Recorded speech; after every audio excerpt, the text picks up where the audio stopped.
ಗಾಯನ ಕಾರ್ಯಕ್ರಮ ಆಗಿತ್ತು. ಈಗ ಕುಮಾರಿ ಶ್ರೀನಿಧಿ ಹಾಗೂ ಕುಮಾರಿ ಸಹಾನ ಇವರಿಬ್ಬರು ವಾದಿರಾಜರು ರಚಿಸಿದ ತೀರ್ಥ ಪ್ರಬಂಧದಲ್ಲಿ ಕೆಲವು ಅಂಶಗಳನ್ನು ತಮ್ಮಲ್ಲಿ ಹಂಚಿಕೊಳ್ಳಲು ಬಂದಿದ್ದಾರೆ. ಅದನ್ನು ಇವಾಗ ಕೇಳಿ ಸಂತೋಷಿಸಿ. ಮತ್ತು ಈ ಮಕ್ಕಳು ಆರಿಸಿಕೊಂಡಿರುವ ವಿಷಯ ಶ್ರೀ ವಾದಿರಾಜ ಗುರುಸಾರ್ವಭೌಮರಿಗೆ ರಚಿತ ತೀರ್ಥಕ್ಷೇತ್ರ ಮಹಿಮೆ. ರಾಯರು ವಾದಿರಾಜರು ಪೂರ್ವ, ದಕ್ಷಿಣ, ಪಶ್ಚಿಮ, ಉತ್ತರ ಎಂದು 4 ದಿಕ್ಕುಗಳಲ್ಲಿ ತೀರ್ಥಯಾತ್ರೆ ಮಾಡಿ ಅಲ್ಲಿರುವ ಭಗವಂತ ಹಾಗೂ ತೀರ್ಥಗಳು ಹಾಗೂ ಕ್ಷೇತ್ರದ ಮಹಿಮೆಯನ್ನು ತಿಳಿಸಿಕೊಟ್ಟಿದ್ದಾರೆ. ಆ ಮಹಿಮೆಗಳನ್ನು ನಾವು ಅನುಸಂಧಾನಪೂರ್ವಕ ತಿಳಿದರೆ ಅಲ್ಲಿ ಯಾತ್ರೆ ಮಾಡಿದ ಪುಣ್ಯ ಪಡೆಯಬಹುದು. ಇಲ್ಲಿ ಕೆಲವು ಕ್ಷೇತ್ರದ ಮಹಿಮೆಗಳನ್ನು ಕುಮಾರಿ ಸಹಾನ ಹಾಗೂ ಕುಮಾರಿ ಶ್ರೀನಿಧಿ ತಮ್ಮ ಬುದ್ಧಿಗೆ ನಿಂತಿದ್ದಷ್ಟು ನಮ್ಮಲ್ಲಿ ಹಂಚಿ ಪರಿಚಯಿಸಲು ಬಂದಿದ್ದಾರೆ. ಮಹಿಮೆಗಳ ಜೊತೆಗೆ ದಾಸರ ಪದಗಳ ಮೂಲಕ ಕ್ಷೇತ್ರಮೂರ್ತಿಯನ್ನು ಪರಿಚಯಿಸಿಕೊಡುತ್ತಾರೆ. ಅದನ್ನು ನಾವು ನೀವು ಕೇಳಿ ಆನಂದಿಸೋಣ. ಈಗ ಕಾರ್ಯಕ್ರಮ ಪ್ರಾರಂಭವಾಗುತ್ತದೆ. ಹರೇ ಶ್ರೀನಿವಾಸ. ತಮಿಳುನಾಡಿನ ಪ್ರಸಿದ್ಧವಾದ ಯಾತ್ರಾ ಸ್ಥಳಗಳಲ್ಲಿ ಒಂದು ಕ್ಷೇತ್ರ ಕುಂಭಕೋಣ. ಇದಕ್ಕೆ ಕಾಮಘೋಷಪುರಿ ಎಂದು ಪುರಾಣದಲ್ಲಿ ಉಲ್ಲೇಖವಿದೆ. ಎತ್ತರದ ಗೋಪುರಗಳುಳ್ಳ ದೇವಸ್ಥಾನಗಳು ಇಲ್ಲಿ ಉಂಟು. ದೇವಸ್ಥಾನಗಳಿಲ್ಲದ ಬೀದಿಯೇ ಈ ಊರಲ್ಲಿ ಇಲ್ಲ ಎನ್ನಬಹುದು. ಕುಂಭಕೋಣವನ್ನು ಶಿವವಿಷ್ಣುಪುರವೆಂದು ಕರೆಯುವುದು. ವಿಷ್ಣು ಮೂಲ ದೇವತೆ, ಶಾರಕ ಕಾಂತಿಯಾಗಿದ್ದಾರೆ. ಮನೋನಿಯಾಮಕ ಮಹಾರುದ್ರ ದೇವರು ಕುಂಬೇಶ್ವರನಾಗಿದ್ದಾರೆ. ಶಾರಕಪಾಣಿ ಇಲ್ಲಿ ರಾಜನಾಗಿದ್ದು ಎಲ್ಲರನ್ನೂ ಶಾಸನ ಮಾಡುತ್ತಾನೆ. ಶಾರಕಪಾಣಿ, ಚಕ್ರಪಾಣಿ, ಕುಂಬೇಶ್ವರ, ವಾಗೀಶ್ವರ ಮತ್ತು ರಾಮಸ್ವಾಮಿ ಎಂಬ 5 ದೇವಾಲಯಗಳು ಈ ಊರಿನ ಮುಖ್ಯ ಮಂದಿರಗಳು. ಕಾವೇರಿ ತನ್ನ ಉಪನದಿಯೊಂದಿಗೆ ಹರಿಯುತ್ತಾರೆ. ಈ ಊರಿನಲ್ಲಿ ಮಗಾಮಗ ಎಂಬ ಸರೋವರವು ಅಡಕವಾಗಿದೆ. ಶ್ರೀವಾದಿರಾಜರು ಕುಂಭಕೋಣ ಕ್ಷೇತ್ರವನ್ನು ನಮ್ಮ ಶ್ಲೋಕದಲ್ಲಿ ಈ ರೀತಿಯಾಗಿ ವರ್ಣಿಸುತ್ತಾರೆ. ಕುಂಭಕೋಣದ ವಿಷ್ಣುಮೂರ್ತಿ ಸಾರಂಗಪಾಣಿ. ಆದರೆ ಸಾರಂಗಪಾಣಿಯ ಕೈಯಲ್ಲಿ ಬಿಲ್ಲುವಿಲ್ಲ. ಅದನ್ನು ಬೆಳಗ್ಗೆ ಹಾಕಿ ಮಲಗಿದ್ದಾನೆಂದು ಸ್ಥಳ ಪುರಾಣಗಳು ತಿಳಿಸುತ್ತವೆ. ಸಾರಂಗಪಾಣಿ ಅಪಾರ ಲಾವಣ್ಯ ಉಳ್ಳವ. ಈ ಲಾವಣ್ಯ ಶ್ರೀ ಹರಿಯ ಲಕ್ಷಣದಲ್ಲಿ ಒಂದು ಎಂಬುದನ್ನು ಭಾಗವತಾದಿಗಳು ತಿಳಿಸಿಕೊಡುತ್ತವೆ. ಮತ್ತೊಂದು ಶ್ಲೋಕದಲ್ಲಿ ಭೂಮಿಗೆ ಭಾರವಾದ ದೈತ್ಯರನ್ನು ಸಂಹರಿಸಿ ಸಜ್ಜನರನ್ನು ರಕ್ಷಿಸಿ ಸಾರಂಗಪಾಣಿಯಾಗಿ ನನ್ನಲ್ಲಿ ಇರುವ ಪಾಪವೆಂಬ ದೈತ್ಯರನ್ನು ಸಂಹರಿಸಿ ನನ್ನನ್ನು ಉದ್ಧಾರ ಮಾಡು ಎಂದು ಪ್ರಾರ್ಥಿಸುತ್ತಾರೆ ನಮಗಾಗಿ. ಈ ಕ್ಷೇತ್ರದ ಮತ್ತೊಂದು ವೈಶಿಷ್ಟ್ಯ 64 ಕಲೆಗಳಲ್ಲಿ ಬಲ್ಲವರಾದ ಮಧ್ವಯತಿ ಪರಂಪರೆಯಲ್ಲಿ ಬಂದ ಶ್ರೀ ವಿಜಯೇಂದ್ರ ತೀರ್ಥರ ಮೂಲ ಬೃಂದಾವನ ಕುಂಭಕೋಣದಲ್ಲಿ ನೆಲೆಸಿದೆ. ಕುಂಭಕೋಣದ ಕ್ಷೇತ್ರದ ಮಹಿಮೆಯನ್ನು ನೋಡಿದ ನಾವು ಈಗ ಈ ಕ್ಷೇತ್ರದಲ್ಲಿ ನೆಲೆಗೊಂಡಿರುವ ರುದ್ರದೇವರನ್ನು ಶ್ರೀ ಪುರಂದರದಾಸರು ಸ್ತುತಿಸಿದ ದೇವರ ನಾಮವನ್ನು ಕೇಳೋಣ.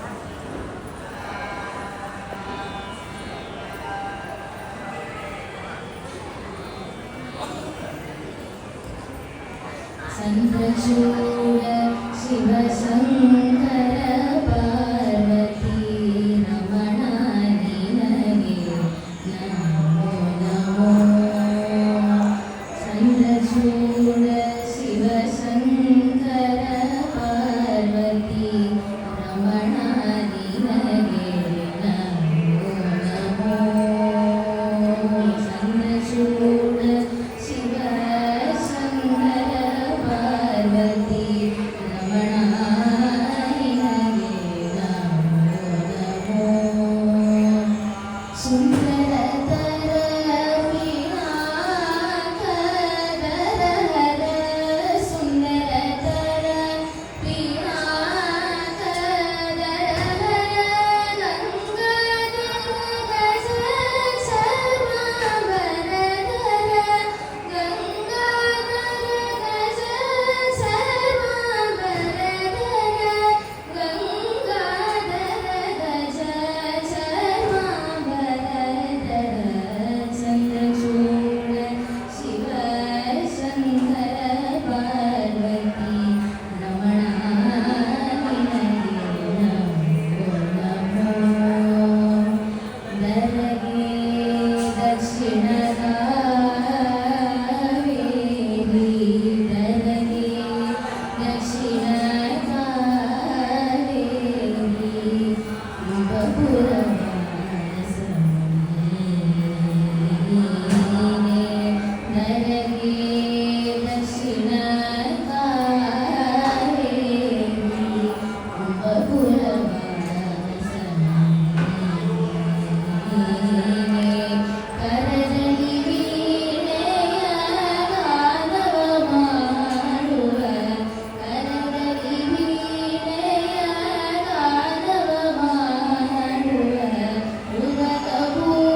ಈ ಕನ್ಯೆಯನ್ನು ವಿವಾಹ ಆಗಬೇಕೆಂದು ವಿವಾಹ ಸ್ಥಳಕ್ಕೆ ಬಂದ ಬಾಣಾಸುರನ ಕನ್ಯಾಕುಮಾರಿ ಸಂಹಾರ ಮಾಡಿದರು.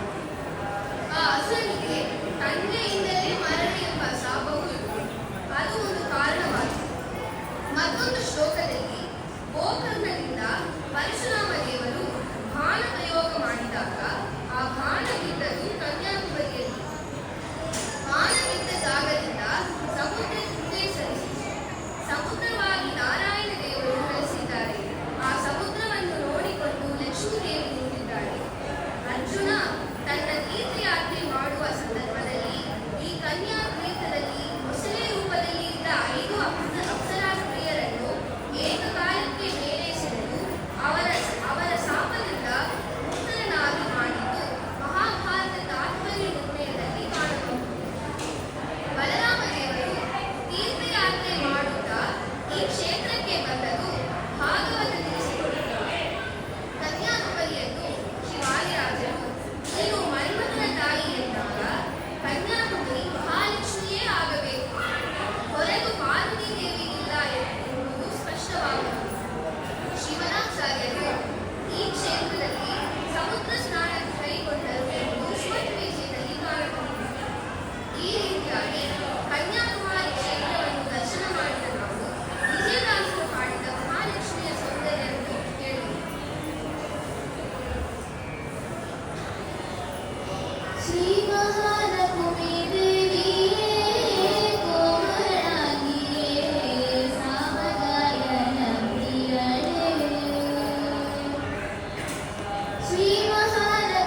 ಶ್ರೀಕೃಷ್ಣ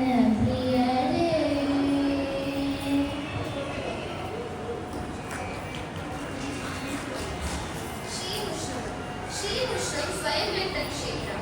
ಇಲ್ಲಿರುವ ವರಾಹ ದೇವರು ಶ್ವೇತವರಾಹ, ಅವನೇ ಯಜ್ಞವರಾಹವನು. ಭೂವರಾಹ ಎಂದು ಕರೆಯುವುದು.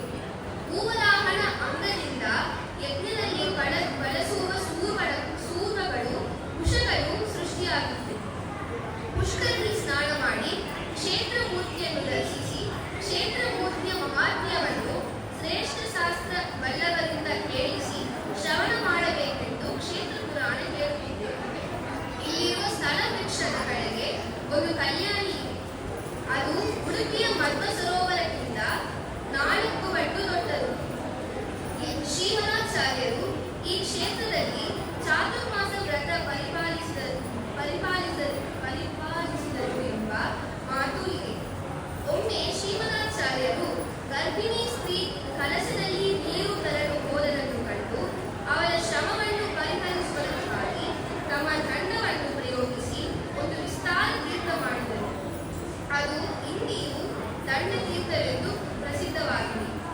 ಶ್ರೀಮದಾಚಾರ್ಯರು ತಮ್ಮ ತಂತ್ರಸಾರ ಸಂಗ್ರಹದಲ್ಲಿ ಭೂವರಾಹನ ಬಗ್ಗೆ ತಿಳಿಸುವಾಗ ವರಾಹನ ಮಂತ್ರ ಜಪಿಸಿದವರಿಗೆ ಭೂಮಿ ಪಡೆಯುವುದು ಸಿದ್ಧವಾಗುವುದು ಎಂದು ತಿಳಿಸಿದ್ದಾರೆ.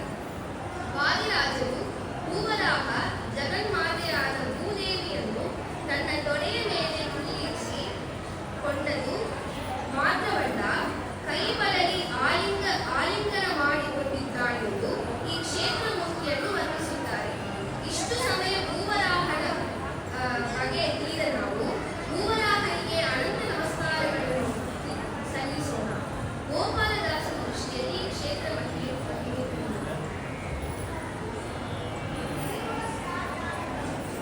ದೇವಿ ಅಂಕುಶವಲ್ಲಿ ರಮಣನೆ ಭೂವರಾಹನಯಾನಿದೆ. ದೇವಿ ಅಂಕುಶವಲ್ಲಿ ರಮಣನೆ ಭೂವರಾಹನಯಾನಿದೆ. ಪವಮಾನನ ದಿವ್ಯ ಕರದಲ್ಲಿ ಪವಮಾನನ ದಿವ್ಯ ಕರದಲ್ಲಿ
ಜಲ್ಲಿಕಾವನದಲ್ಲಿ ಕುಳಿತು ಎಲ್ಲ ಭಕ್ತರ ಸಲಹುವಿ ದೇವಿ ಅಂಬುಜ ರಮಣರೇ ಸುಂದರಾಸನೆ ನಿನ್ನ ಪಾದಕನೇಕ ವಂದನೆ ಮಾಡುವಿ ಸುಂದರಾಸನೆ ನಿನ್ನ ಪಾದಕನೇಕ ವಂದನೆ ಮಾಡುವಿ ಸೋದರ ಗೋಪಾಲ ವಿಠ್ಠಲನೇ ಕರುಣಿಸಿ ರಕ್ಷಿಸು ದೇವಿ ಅಂಬುಜವಲ್ಲಿ ರಮಣನೇ